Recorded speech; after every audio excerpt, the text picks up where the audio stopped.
On a rainy and gloomy night, a millionaire, after being kidnapped, is abandoned on a deserted road, with no memory of how he got there. Injured and disoriented, he drags himself to a lamppost when a little beggar girl, who lives in a nearby shack, hears strange noises and, frightened, decides to investigate. Then she comes across the seriously injured man and decides to help him, taking him to her precarious shelter. Once there, he faints, but when he finally wakes up, the millionaire does something shocking. The rain hammered the asphalt like tears from the sky, creating puddles that reflected the absolute darkness of that cursed night. Edward Cole awoke with a metallic taste in his mouth, his blurred vision trying to decipher where on earth he was. The smell of wet earth filled his nostrils, mixed with something he couldn't quite identify. Maybe blood, maybe fear. His muscles protested when he tried to move, every fiber of his body screaming in pain. The Italian silk shirt, which had cost more than most people make in a month, was torn and stained with mud. His hands trembled uncontrollably as he tried to push himself up from the cold asphalt, the gravel digging into his skin like tiny daggers. What happened? He whispered into the void, his hoarse voice echoing in the terrifying solitude. Fragments of memory danced in his mind like ghosts. The lavish office, the tense meeting, the corporate building's parking garage. After that, just a black hole that tormented him with its incompleteness. Edward Cole was not a man accustomed to vulnerability. At 52, he had built a corporate empire through ruthless decisions and a calculated coldness that had made him feared in business circles. He never showed weakness, never asked for help, never admitted mistakes. Absolute control was his religion, and power his god. But now, on this deserted road where not even the moon offered company, he was just a broken man, crawling like a wounded animal. His knees bled through his tailored trousers, leaving red trails on the wet ground. With every movement, he felt as if his bones might shatter completely. The rain intensified, turning his already desperate situation into something almost unbearable. Edward managed to drag himself to a lone streetlight, his only companion in this private hell. The yellowish light cast distorted shadows that seemed to dance around him, mocking his pathetic condition. Leaning against the pole, he tried to organize the fragmented thoughts. He vaguely remembered harsh voices, ropes cutting into his wrists, cold eyes watching him with cruel satisfaction. Someone had done this to him. But who? And why? His business dealings were always tough, but he had never imagined they would generate such a thirst for revenge. The sound of hesitant footsteps interrupted his tortured reflections. Edward looked up, expecting to see his captors returning to finish the job. Instead, a small silhouette approached slowly, almost invisible in the gloom. It was a child, a girl no older than 7, with torn clothes and bare feet that splashed in the puddles. She stopped a few feet away, her enormous eyes studying the injured man with a mixture of fear and curiosity. Edward felt something strange in his chest, a sensation he hadn't experienced in decades. It wasn't panic or anger, but something softer, more human. It was as if the presence of this brave child had awakened a part of his soul he had buried long ago. "You're hurt," she said in a small but firm voice. Her words were simple, but they carried a compassion Edward didn't know still existed in the world. He tried to answer, but only a groan escaped his dry throat. The girl took a step forward, then another, her small hands extended in a gesture of help that contrasted brutally with the cruelty he had experienced. Edward realized he was about to discover something about himself, something that would change everything forever. The girl approached with the caution of one who had learned to distrust the world, but also with the courage of those who know suffering intimately. Her brown eyes shone with a premature wisdom, a reflection of a childhood stolen by life's cruel circumstances. Edward watched her in a state of shock, unable to fully process the surreal reality of his situation. "My name is Sophia," she said, crouching beside him with delicate movements. "You need to get out of the rain or you'll get sicker." Her small hands gently touched Edward's arm, and he felt a strange electricity run through his body, not from pain, but from something long forgotten, genuine care. Edward tried to speak, but his voice came out as only a rough whisper. I don't know how." The words died in his throat, swallowed by confusion and the physical pain radiating from every part of his body. Sophia tilted her head, studying him with the seriousness of a little nurse. "You can't walk on your own, can you?" she asked, and without waiting for an answer, she looped one of her thin arms under his. "We'll go slow. My house isn't far." "House?" Edward almost laughed at the irony. If he weren't in so much pain, what kind of house could a street kid have? With superhuman effort, he managed to get up, leaning on the girl, who showed surprising strength for her tiny size. Every step was an agony, but something in Sophia's quiet determination kept him moving. She murmured words of encouragement as she guided him down the dark road, her sweet voice cutting through the storm like a beacon of hope. The path seemed endless. Edward, used to traveling in armored cars and private helicopters, now depended entirely on a child to take one step after another. His legs trembled violently, and several times he nearly collapsed, but Sophia always held him up, whispering just a little more, with an infinite patience he had never encountered in adults. When they finally reached what Sophia called home, Edward felt his heart break. It was a makeshift shack, built from old wood, broken tiles, and a blue tarp. There was no electricity, only a lone candle that Sophia lit with an old lighter.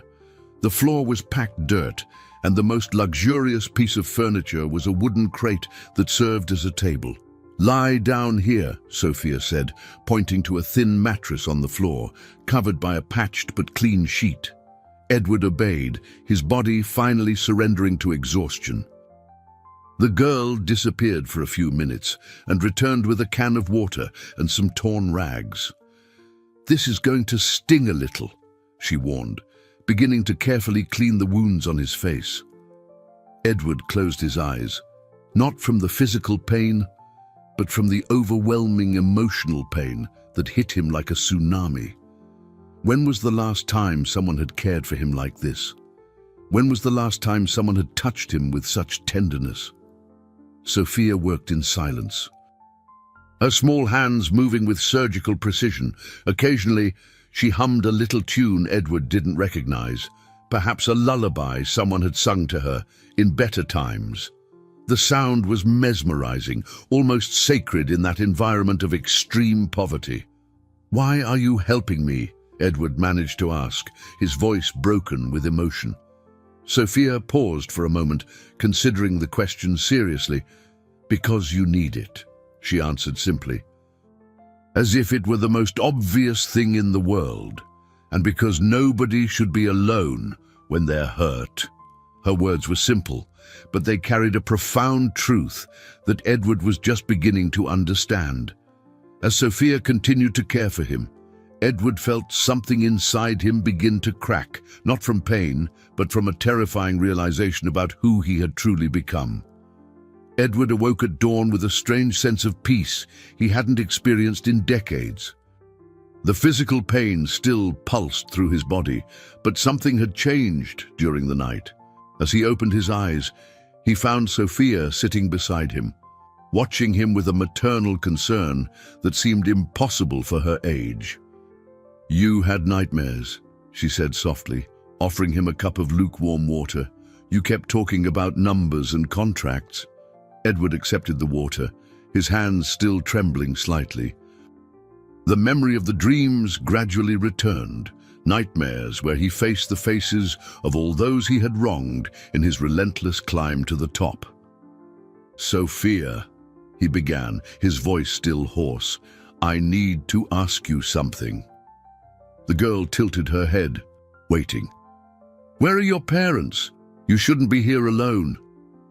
Sophia's face darkened for a moment, and she looked down at her small hands. "They left a few months ago," she answered with a naturalness that broke Edward's heart. "Our dad said he had to look for work somewhere else, and Mum went with him. They said they'd be back soon, but—" Her voice faltered for an instant. "I think they got lost on the way." Edward felt as if he'd been punched in the gut. This child, this brave, generous child, was completely abandoned, surviving alone in conditions he couldn't even imagine. And yet, she had risked her own safety to help a wounded stranger on the road. "How do you get food?" he asked. Dreading the answer, Sophia shrugged with a devastating maturity. "Miss Maria, who lives down the way, sometimes gives me leftovers. And there's a dumpster behind the market that always has good stuff." She said it as if it were the most normal thing in the world, but Edward saw beyond the words. He saw a child forced to grow up too fast, fighting to survive while keeping her humanity intact. Something inside Edward broke definitively at that moment. All his life, he had accumulated wealth, power and influence, stepping on anyone who got in his way. He had fired employees without a second thought, closed deals that destroyed small family businesses, lived in a bubble of luxury while completely ignoring the suffering around him. And now, a 7-year-old girl who had nothing, literally nothing, had shown more compassion in one night than he had in his entire adult life. Tears began to well up in his eyes before he could control them. They weren't tears of self-pity, but of deep shame and overwhelming gratitude. Edward began to cry as he hadn't cried since childhood, violent sobs shaking his bruised body. Sophia became alarmed, quickly approaching. "Are you in a lot of pain? I can try to find some medicine." But Edward shook his head, unable to speak. With a tremendous effort, he managed to kneel before the girl, his knees touching the dirt floor. "Sophia," he managed to whisper between sobs. "You saved my life. You. The words refused to come out, but his gestures spoke for him. Edward leaned down and, with a reverence that felt utterly foreign to him, he kissed Sophia's dirt-caked feet. The girl was shocked, trying to push him away. "You don't have to do that, I just—" But Edward continued, his tears washing her small feet as he whispered words of gratitude he never imagined he'd be able to say. "I'm sorry," he wept. "I'm sorry for being so blind, so cruel, so empty." Sophia didn't fully understand what was happening, but she instinctively placed her small hands on his shoulders, offering the comfort she knew how to give. In that moment, Edward Cole, the ruthless millionaire, the feared businessman, died. And in his place, something new was born, something he couldn't yet name, but which he was beginning to feel pulsing in his wounded chest. 3 days had passed since that transformative night. Edward still felt aches all over his body, but something much deeper had changed within him. He watched Sophia prepare their breakfast, warm water with a few old crackers she had gotten from a neighbor, and felt a mixture of admiration and horror at the reality she lived in. "Sophia, I need to go back to the city," he finally said, though each word cost him enormous emotional effort. "I need to find out what happened to me. And I have to take care of some important things." The girl stopped stirring the water, her large eyes filling with a sadness she tried to hide. "You're going to leave and not come back, right?" she asked in a small voice. "That's what adults do. They leave and—" Edward moved closer to her, kneeling to meet her gaze. "I promise I will come back," he said, and for the first time in decades, a promise left his lips with complete sincerity. "You saved me, Sophia. Not just my life. You saved something in me I didn't even know still existed. I will never abandon you." Sophia studied him for a long moment, as if trying to read his soul through his eyes. Finally, she nodded slowly. Do you need my help to get to the main road? Edward smiled, another gesture that had become natural since he met her. I would be honored to have your company one more time. The walk to the main road was revealing. Edward observed the shantytown where Sophia lived, seeing for the first time the real poverty he had always ignored. Children played among the trash, entire families lived in shacks smaller than his walk-in closet, and yet there was a dignity, a humanity he had never found in his privileged circles. On the road, Edward managed to flag down a truck whose driver agreed to take him to the city centre. Before leaving, he hugged Sophia for a long time, feeling as if he was saying goodbye to a part of himself he had just discovered. 5 days, he whispered in her ear. In 5 days, I'll be back, and when I return, everything will be different. The trip back to the city was a devastating culture shock. Edward, accustomed to extreme luxury, now saw everything with completely new eyes. The skyscrapers that once represented his success now seemed like monuments to inequality. The people on the streets, who were once invisible to him, now had faces, stories, dignity. When he finally arrived at his penthouse apartment, Edward could barely recognize the environment. Everything seemed excessive, unnecessary, almost obscene. The apartment that had cost millions now seemed like a gilded cage, devoid of the simple humanity he had found in Sophia's shack. His phone had accumulated hundreds of messages, desperate secretaries, partners worried about deals, lawyers wanting to know about contracts, but not a single message asking about his personal well-being. Not one. Edward called his right-hand man, Marcus, who answered on the first ring. Edward, for God's sake, where have you been? The company is in total chaos. We have 3 pending mergers, 2 lawsuits that need your urgent signature, and the investors are... Marcus spoke quickly, his voice filled with professional anxiety. Marcus, Edward interrupted him gently. Did anyone ask if I was okay? If I was alive? If I needed help? There was an awkward silence on the other end of the line. Well, of course we were worried about the business and... Marcus stammered, clearly realizing the trap in the question. About the business, Edward repeated, a deep sadness settling in his chest. Not about me, about the business. He hung up the phone without another word. That night, alone in his luxury apartment, Edward realized a terrifying truth. He had built an empire, but he didn't have a single person who truly cared about him as a human being. A 7-year-old girl living in extreme poverty had shown more genuine love for him than anyone in his privileged life. Edward spent the next morning trying to piece together the events that led him to that deserted road. Sitting in his lavish office, he sifted through documents, reviewed appointments, and tried to find clues as to who might have orchestrated his kidnapping. The irony was not lost on him. He was using all his power and resources not to recover money or close deals, but to protect a little girl he barely knew.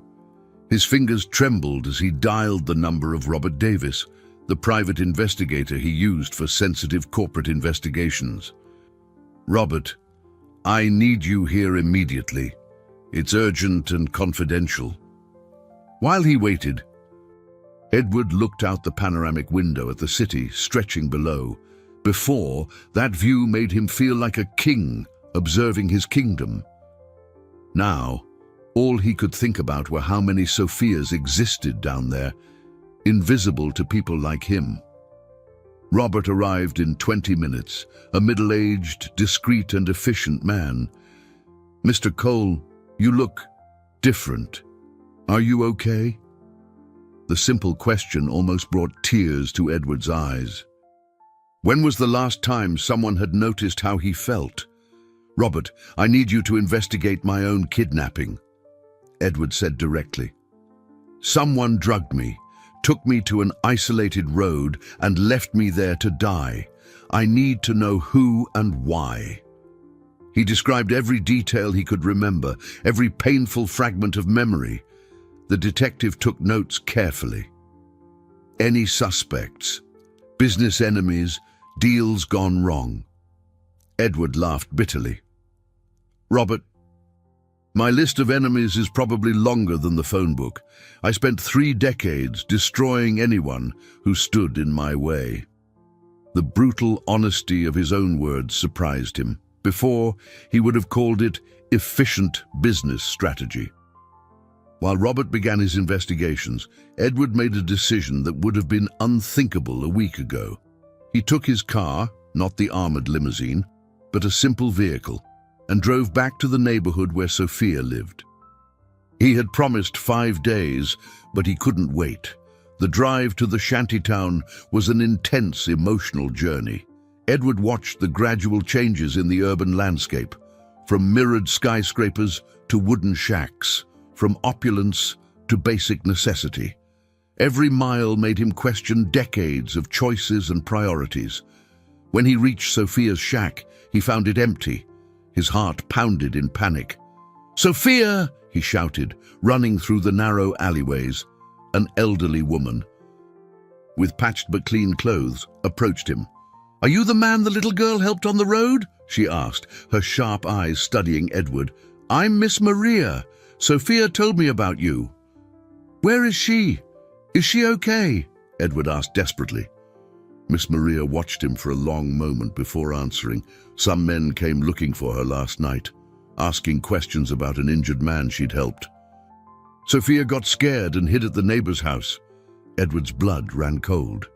"What kind of men?" Miss Maria described 3 suspicious individuals dressed inappropriately for the neighborhood, asking questions that were too specific to be casual.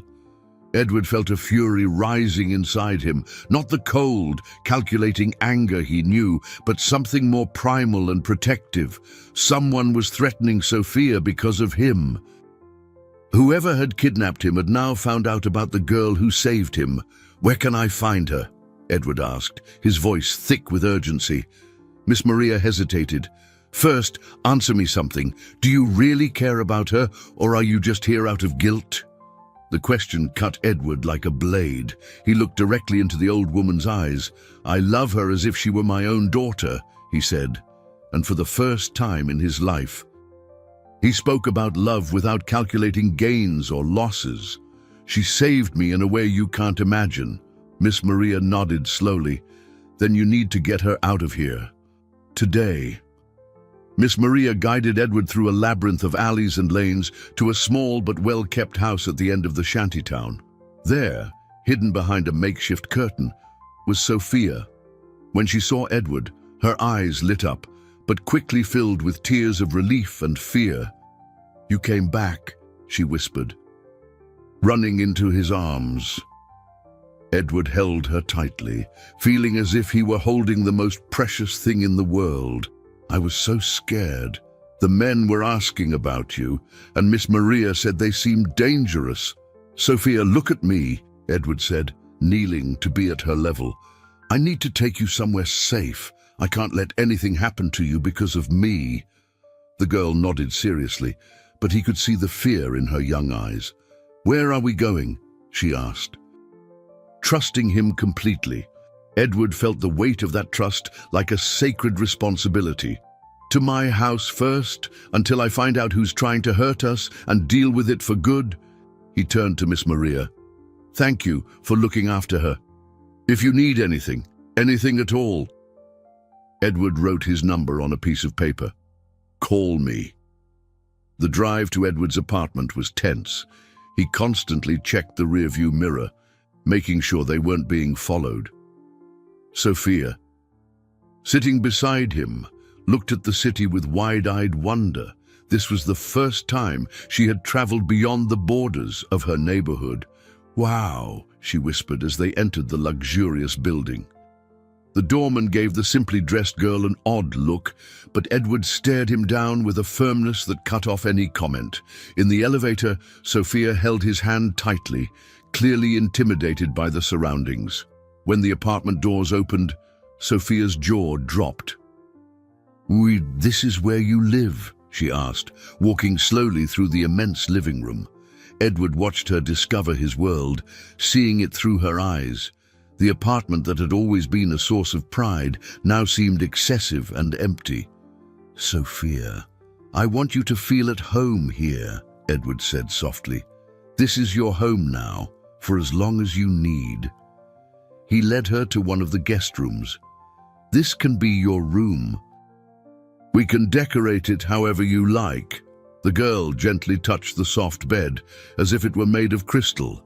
"I've never slept in a real bed before," she confessed, her words breaking Edward's heart once again. "It's so fluffy." Edward closed his eyes, fighting back the emotion. "Sophia, you deserve this and so much more. You deserve to have a family that loves you, an education, dreams that can come true." He knelt beside her. "I want to be that family for you. If you'll let me." Sophia's eyes filled with tears. "You mean forever?" Edward nodded, his own voice choked with emotion. "Forever. I want to officially adopt you, to be your real father."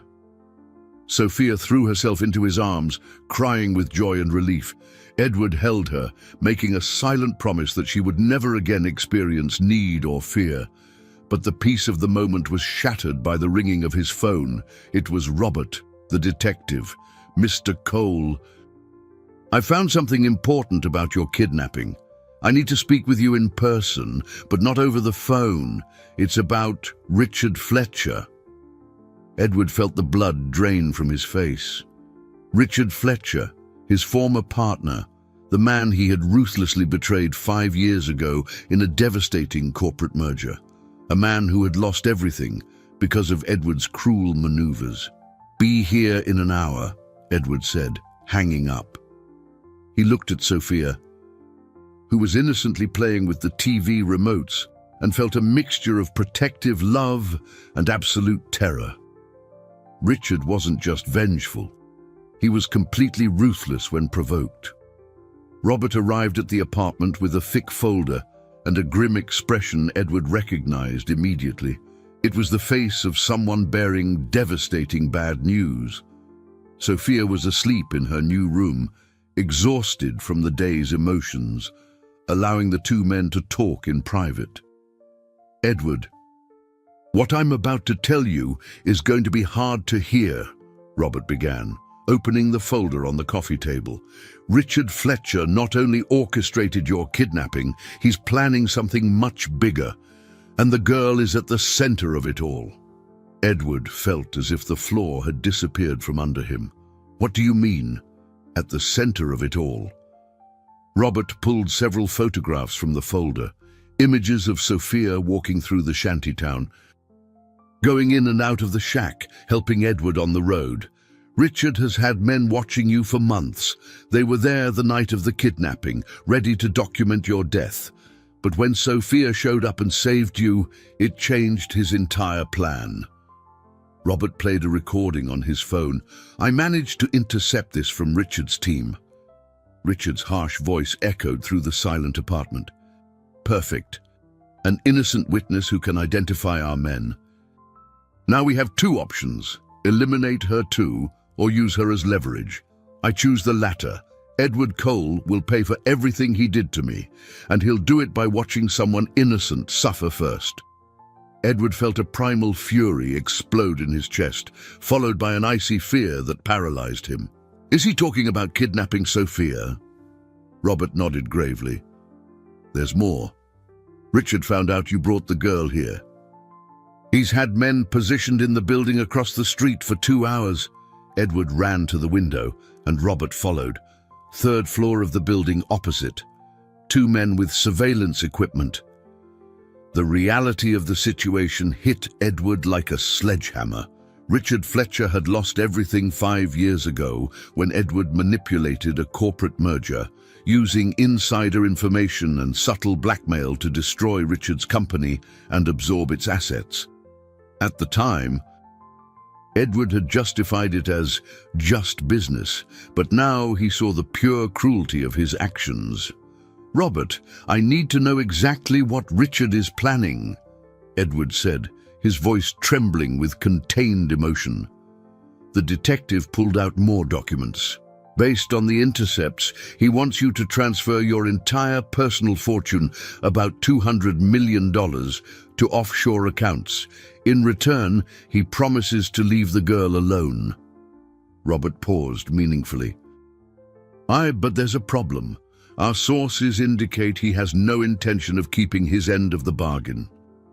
Edward closed his eyes, absorbing the horror of the situation. "He's going to kill us both anyway." It wasn't a question. It was the confirmation of something he already knew deep in his heart. Exactly. Richard is consumed by revenge. He wants you to lose everything: money, power, and especially any chance of happiness before you die. Robert placed a hand on Edward's shoulder. "There's something else you need to know. They plan to abduct Sophia tonight." Edward turned sharply. "How do you know that?" Robert played another, more recent recording. "The operation is set for 3 a.m. They're going to use knockout gas through the ventilation system to render you unconscious, then take only the girl. They want you to wake up and find her gone." Edward's mind started working rapidly, not with the calculating coldness of before, but with the protective desperation of a father. "We need to get out of here, now." But Robert shook his head. "Edward, running will only postpone the inevitable. Richard has unlimited resources and a thirst for revenge that won't stop until he gets what he wants." The detective looked him straight in the eye. "There's only one way to end this for good." Edward knew what Robert was suggesting, and for the first time in his life, he considered an option he had never imagined contemplating. "Robert, I'm not going to hand over my money to save Sophia," Edward said with a determination that surprised even himself. "I'm going to give it all away to save her and ensure Richard can never hurt anyone again." The detective looked at him, confused. "Edward, you're not thinking clearly. If you give him the money, you both die. If you don't—" Robert left the sentence hanging, but Edward finished it. "If I don't, Sophia dies, and I have to live with that for the rest of my life." Edward walked to the window, watching Richard's men in the building across the street. "But there's a third option. I'm going to give him exactly what he wants, but in a way he doesn't expect." Edward pulled out his phone and called his personal lawyer. "Marcus, I need you to prepare documents for the full donation of my assets to a charitable foundation. Today, yes, you heard me right, everything, every share, every property, every bank account." Robert looked at him as if he had gone insane. "Edward, what are you doing?" Edward hung up and turned to the detective. "I'm taking what Richard really wants off the table. He doesn't just want the money, he wants to see me lose everything and suffer. If I voluntarily donate my entire fortune before he can take it, his revenge becomes meaningless." Robert shook his head. "That's insane. You'll be left with nothing." Edward smiled, a genuine smile Robert had never seen before. "Robert, 5 days ago I woke up on a road with nothing but torn clothes and injuries.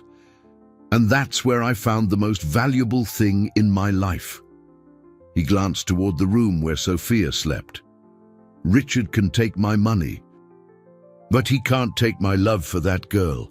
Robert was silent for a moment, processing the radical transformation he was witnessing. "And Sophia, how do we protect her during all of this?" Edward had already thought of that. "I'm going to call Richard and set up a meeting. Alone. I'm going to him with a proposal he can't refuse." Edward picked up another phone. "But first, Sophia is going to a safe place with people I trust completely."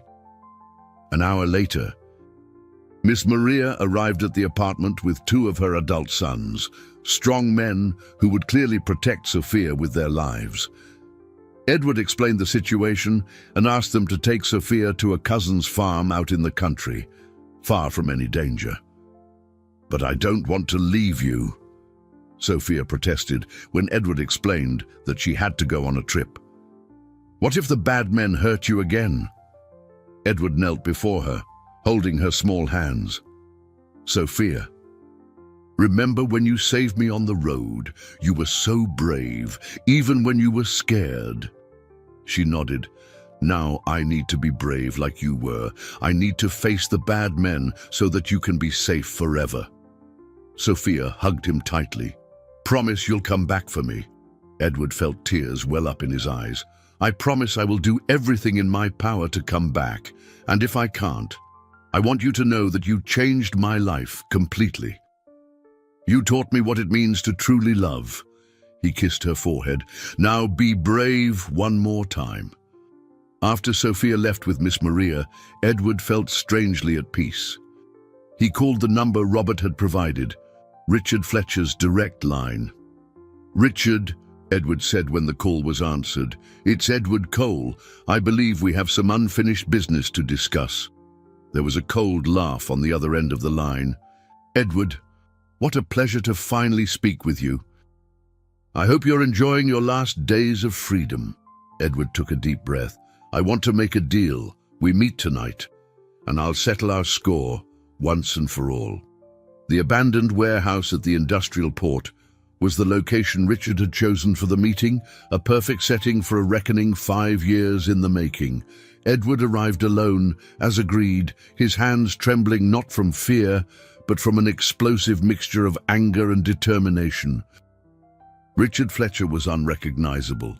The elegant, successful man Edward had known had transformed into something consumed by a thirst for revenge. Too thin, with hollow eyes and a cruel smile that didn't come close to reaching his cold eyes. "Edward Cole," Richard said, applauding slowly, "the great business magnate. How does it feel to be hunted like an animal?" 3 armed men emerged from the shadows surrounding Edward. "Where's your little savior?" "Sophia is safe," Edward answered calmly, "and she's going to stay that way, no matter what you do to me."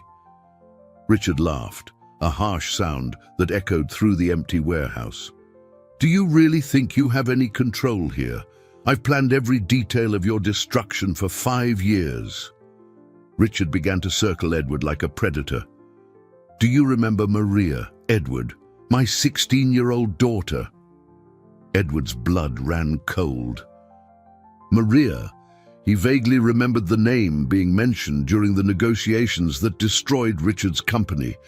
"She was undergoing treatment for leukemia when you destroyed my company," Richard continued, his voice thick with pain and hatred. "Our health insurance was cancelled.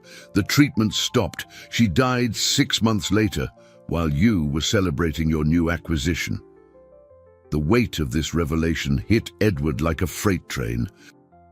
He had indirectly caused the death of a child, not so different from Sophia. "Richard, I didn't know about your daughter. If you had known," Richard exploded, his mask of control finally shattering, "would you have done things differently? You, who never cared about the human consequences of your cruel deals." He pulled a pistol from his coat. "Now you're going to understand what it's like to lose someone you love." Edward took a deep breath, finding a courage he didn't know he possessed. "Richard, you're right. I was a monster. I destroyed lives without a second thought, including yours and your daughter's. I deserve to die for that." Richard seemed surprised by the direct admission. "But Sophia doesn't deserve to pay for my sins," Edward continued. "She's innocent. She's a brave child who showed more humanity in one night than I have in decades." He took a step toward Richard, ignoring the guns pointed at him. "You want revenge? Here I am. Kill me, torture me, do whatever you want, but leave Sophia alone. She has nothing to do with what happened between us." Richard studied Edward for a long moment.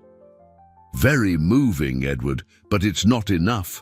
Richard gestured to one of his men, who brought over a tablet. On the screen, Edward saw Sophia playing on the farm with Miss Maria's sons. "My men are already on site. One word from me." And she disappears. Edward felt his world collapse. "What do you want?" Richard smiled coldly. "I want you to transfer your entire net worth to my accounts. Then, I want you to watch as that girl pays for what you did to my daughter." Edward clenched his fists. "Never!" The word left his mouth with a force that surprised him. "I'd rather die 1,000 times than let you hurt Sophia." Richard aimed the gun directly at Edward's head. "But then you just signed both of your death sentences." But before he could pull the trigger, the sound of police sirens began to wail outside the warehouse. Robert had fulfilled his part of the secret plan they had arranged. The sound of the sirens sent Richard's men into a panic, but he kept the gun firmly aimed at Edward. "Very clever," Richard snarled, "but it doesn't matter. I'll finish this now." "Before the police get here." His eyes glinted with a madness that 5 years of hatred had cultivated. "Richard, stop!" A small but determined voice echoed from the warehouse entrance. Edward spun around in absolute shock. Sophia was standing in the doorway, her small hands trembling, but her face showing a courage that defied her age. "Leave my dad alone." "Sophia, no!" Edward yelled, trying to move toward her, but Richard's men held him back. "How did you get here?" "You were supposed to be safe." The girl walked into the warehouse, her eyes never leaving Richard. "I ran away when I saw the men coming to the farm," she said, her voice small but steady. "Miss Maria taught me the ways of the city, and I followed his car here." She pointed at Richard. "I heard you talking. You lost your daughter, didn't you?" Richard was taken aback by the child's unexpected presence. You shouldn't be here," he stammered, his gun wavering between Edward and Sophia. "This is between adults. I know what it's like to lose a family," Sophia continued, taking small steps toward Richard. "My parents left and never came back. I used to stay up every night waiting for them." Her words were simple, but they were loaded with a pain that Richard recognized. Edward watched in terror and admiration as Sophia approached the armed man. "Sophia, please get out of here," he pleaded. But she shook her head. "Your name is Richard, right?" she asked, ignoring Edward completely. "What was your daughter's name?" Richard seemed confused by the direct question. "Maria." "Maria," he answered automatically, his voice breaking as he said the name. "She had hair like yours." Sophia nodded gravely. "I bet she was very brave, like you." She stopped just a few feet from Richard. "But do you know what I think she would say if she could talk to you right now?" Richard stared at her, his gun still raised, but trembling. "What?" he whispered, as if he was speaking to the ghost of his own child. "I think she'd say she doesn't want you to hurt other kids because of her," Sophia said softly, "because kids who were really loved don't want other kids to suffer." Tears began to stream down Richard's face. "You don't understand," he cried. "But he took everything from me. Because of him, I couldn't save my daughter." Sophia took another step closer. "But if you hurt me, you'll take everything from him too, and then you'll both be hurting the same way." She held out her small hand. "Maria wouldn't want that. No good kid would want that." Richard looked at Sophia's outstretched hand, then at Edward, then back at the girl. The gun in his hand felt as heavy as lead. The sound of the sirens was getting closer. But in that moment, the world had shrunk to a broken man, a brave child, and the possibility of forgiveness. "She always said I was her hero," Richard whispered, more to himself than to anyone else. "How can I be her hero if I become a murderer?" The gun began to lower slowly. Edward held his breath, watching his adopted daughter display a wisdom and courage that adults take decades to develop. Sophia had done something that neither the police nor all the wealth in the world could do. She had touched Richard's lost humanity through the pure memory of his paternal love. The gun fell from Richard's hand with a metallic clatter that echoed through the silent warehouse. He collapsed to his knees, sobbing as he hadn't since Maria's funeral. Sophia approached him without fear, placing her small hand on the shattered man's trembling shoulder. "Oh, it's okay to cry," she said softly. "I cry every night thinking about my parents, but crying doesn't make the pain go away. It just helps it hurt a little less." Richard looked up at her through his tears, seeing not a threat or a tool for revenge, but simply a child who understood loss. Edward took the opportunity to break free from the men holding him. They too were paralyzed by the emotional scene before them. He rushed toward Sophia, but she gestured for him to stop. "Let me talk to him," she whispered. "Richard," Sophia continued, sitting on the floor beside him as if they were old friends. "Edward told me he did bad things in the past. He told me he hurt a lot of people because he only cared about money." Richard nodded between sobs. "He told me he's very, very sorry about your daughter, and you know what? I believe him." Sophia took Richard's large hand in her small ones. "Do you know why? Because he changed. When he found me hurt on the road, he wasn't thinking about money. He was just scared and alone, like me." Richard looked at Edward, seeing him for the first time not as the monster he had built in his mind, but as a flawed human being who had found redemption through paternal love. "Richard," Edward said, his voice broken with emotion, "Sophia is right. I was a monster. I destroyed lives for greed, including yours and your daughter's. I can't undo that. I can't bring Maria back." He knelt beside them. "But I can make a promise." "What promise?" Richard asked, his voice hoarse from crying. Edward looked at Sophia, then back at Richard. "My entire fortune, every penny I earned by destroying people like you, will be donated to children's hospitals in Maria's name." Edward took a deep breath. "And I want to spend the rest of my life caring for abandoned children, just as Sophia taught me to do." Richard was silent for a long moment, processing the words, You would do that. Give it all up." Edward nodded without hesitation. "I already have, Richard. The papers were signed this morning. I have nothing left but the love of this brave girl." He gently touched Sophia's face. "And I've discovered that's more valuable than all my assets combined." The sirens were very close now. Richard looked at the gun on the floor, then at Sophia, who was still holding his hand with total confidence. "Maria, she always wanted to help other sick kids. That was her dream. Then let's make her dream come true together," Sophia said with devastating simplicity. "You can help Edward take care of the kids. You can teach them about Maria, about how brave and good she was." Richard looked at her in amazement.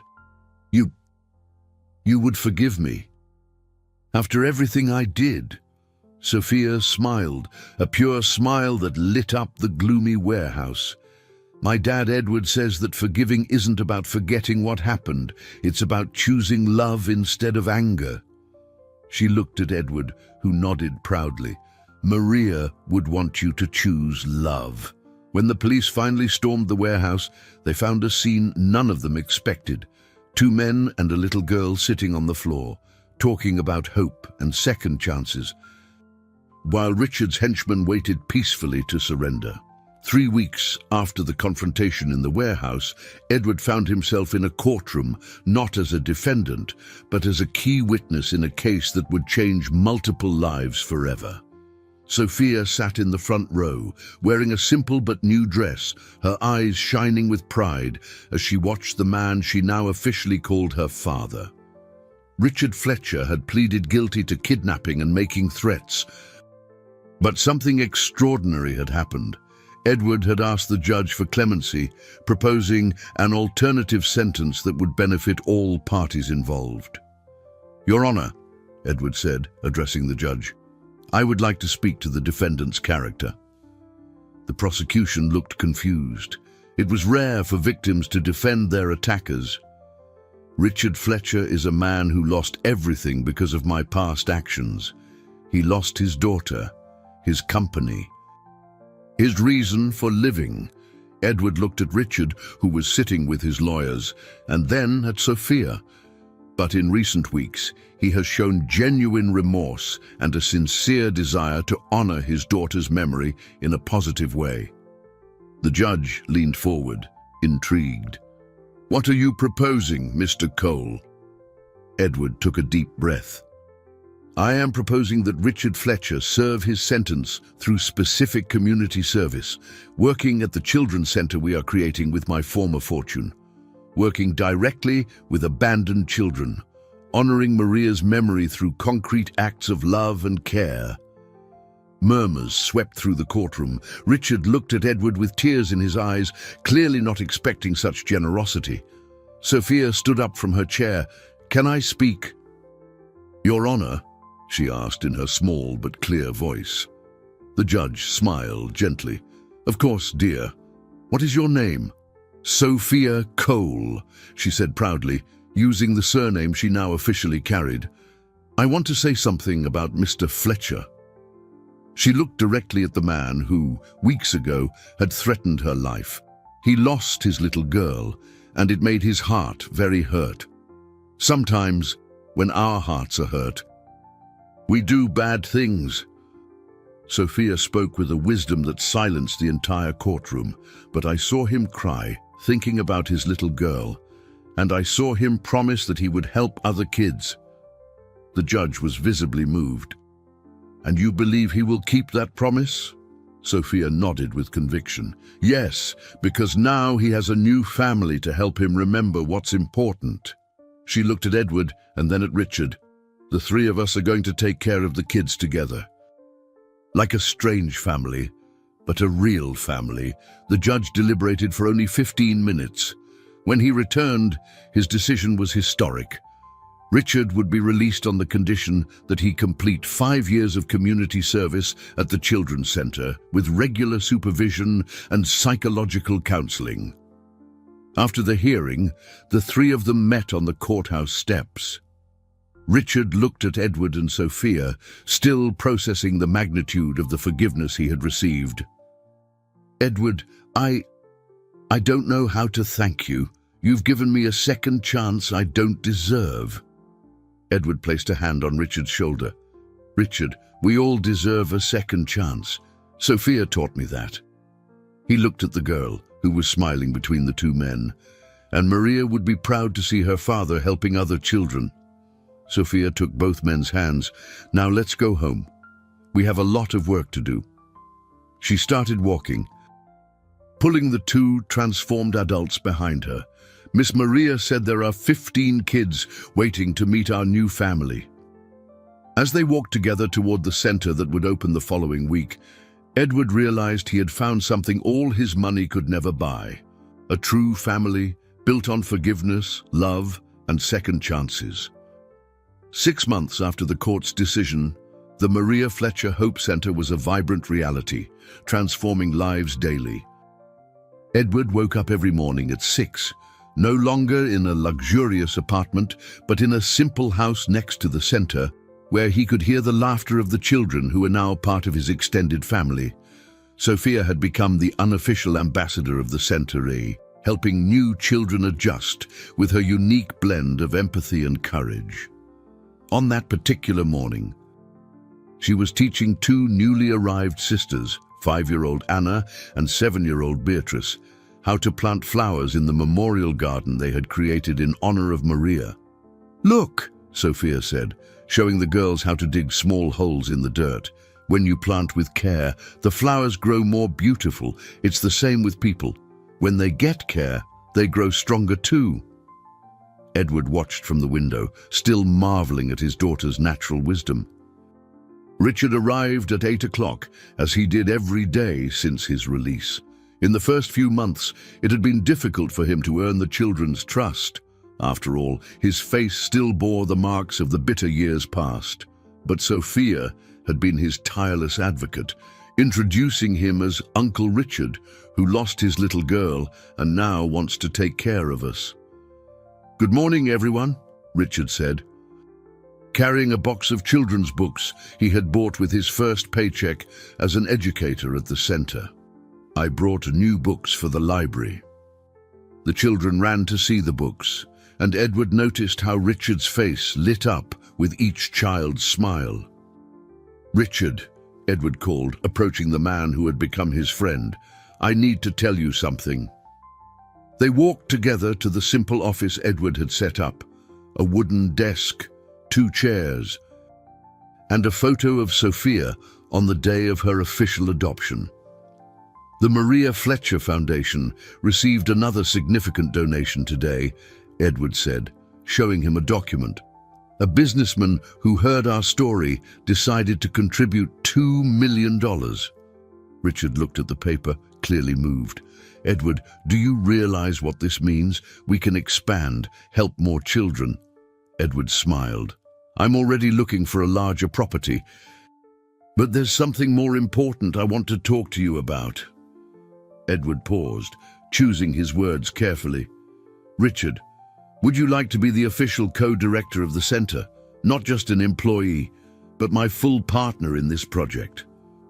Richard was silent for a moment, processing the offer. "Edward, are you sure? I tried to destroy your life just a few months ago."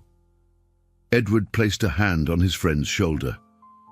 And now you're helping to build something far more valuable than any life I had before." Richard accepted with tears in his eyes. That afternoon, during the weekly meeting with all the children at the center, Sophia stood up to speak. "I want to tell you a story," she said, her clear voice echoing through the common room. "Once upon a time, there was a very rich man who didn't know what real love was."